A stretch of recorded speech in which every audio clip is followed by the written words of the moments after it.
নমস্কার, কেমন আছেন সবাই? আশা করি ভালো আছেন আর আমিও খুব ভালো আছি। অনেক দিন পর আমার রান্নাঘরের একটা ব্লগ আপনাদের জন্য নিয়ে আসলাম। আজ সকালে রান্না করব একটু সর্ষে ইলিশ আর করব চাল কুমড়ো দিয়ে মুগের ডাল। ইলিশ মাছের কিছুটা ছিল, অনেক দিন ইলিশ মাছটা আনা হয়েছিল, তো পেটি দাগা সবই খাওয়া হয়ে গেছে। এখন পড়ে আছে এই লেজা মুড়ো আর লেজার আগের অংশটা। এটাই ভাবলাম আজকে একটু ঝাল ঝাল করে করি। অনেক দিন আগেই এগুলো খাওয়া হয়ে যাওয়ার কথা, কিন্তু রাধাষ্টমী থাকায় মাছগুলো এতদিন ফ্রিজে ছিল, তার জন্য ভাবলাম আজকে এটা শেষ করা যাক। অনেক দিন ফ্রিজে মাছ থাকলে সেটা আর খেতে ভালো লাগে না, মানে টেস্টটা মনে হয় একটু কমে আসে। দেখুন, আমি কিন্তু কড়াই কালো জিরে ফোড়ন দিয়েছিলাম, তারপরে সর্ষে কাঁচা লঙ্কা পেস্টটা দিয়ে একটু জল, নুন, হলুদ, ব্যাস এবার মাছ ভাজাগুলো দিয়ে দিলে তৈরি হয়ে যাবে। ইলিশ মাছের আমার একটা জিনিস খুবই পছন্দের, সেটা হলো রান্নায় কোনো ঝামেলা নেই, খুব চটজলদি এই রেসিপিগুলো তৈরি হয়ে যায়। আমার কিন্তু মাছ রেডি, এইবার এটাকে নামিয়ে ফেলতে হবে। তার আগে ভাতটাকে নামিয়ে ফেললাম। ভাত নামিয়েই আর একটা কড়াই চাপিয়ে দিয়েছি। সকালের রান্না বুঝতেই পাচ্ছেন, তাড়াহুড়া। ডালটাকে ভেজে একটু ধুয়ে নিয়েছি।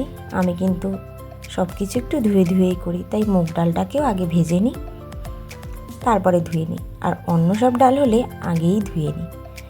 ব্যাস প্রেসারে দিয়ে দিলাম, তার সঙ্গে চাল কুমড়োটাও দিয়ে দিলাম। চাল কুমড়োটা না অনেক দিনের হয়েছে জানেন তো, তাই একটু বুড়ো হয়ে গেছে। দেখবেন চাল কুমড়ো একটু ঘরে 2-3 দিন থেকে গেলেই একটু শক্ত হয়ে যায়, তাই ভাবলাম আজকে এটা প্রেসারে দিয়ে দিই। তার জন্য একসঙ্গে ডালের সঙ্গেই দিয়ে দিলাম, তাড়াতাড়ি সেদ্ধও হয়ে যাবে আর কোনো ঝামেলাও নেই। তাড়াতাড়ি নামিয়ে এটাকে সম্বার দিয়ে দিলেই ডালটা রেডি হয়ে যাবে।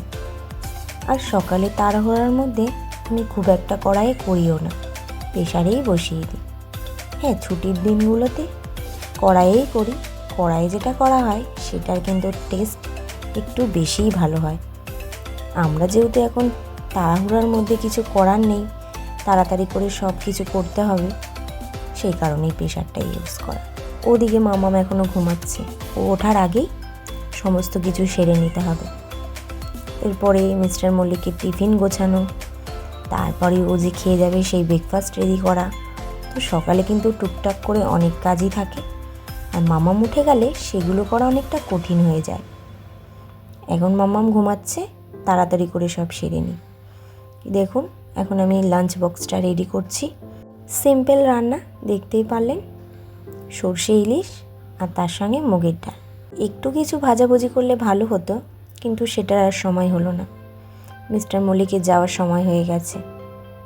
আর ডালটা করেছি কারণ যেহেতু আমি মাছটা একটু শুকনো শুকনোই করেছি, ও আবার খুব শুকনো শুকনো হলে খেতে পারে না, তাই ডালটা করা। এই ফাঁকে আমি কিছুটা ফল কেটে নিয়েছিলাম আর সেটাই দিয়ে দিলাম লাঞ্চ বক্সে। আর তার সঙ্গে দিয়ে দিলাম কিছুটা ঘরে ভাজা চিড়ে আর একটু ছোলা ভাজা। এই কাজ করতে করতে যদি একটু মনে হয় একটু কিছু খাই, তখন এটা কাজে লাগবে। আমি না ওকে এরকমভাবে একটু গুছিয়ে দেওয়ার চেষ্টা করি। ছোট্ট একটা ব্লগ আপনাদের সঙ্গে শেয়ার করলাম, কেমন লাগলো কমেন্টে জানাবেন। আজ তবে আসি।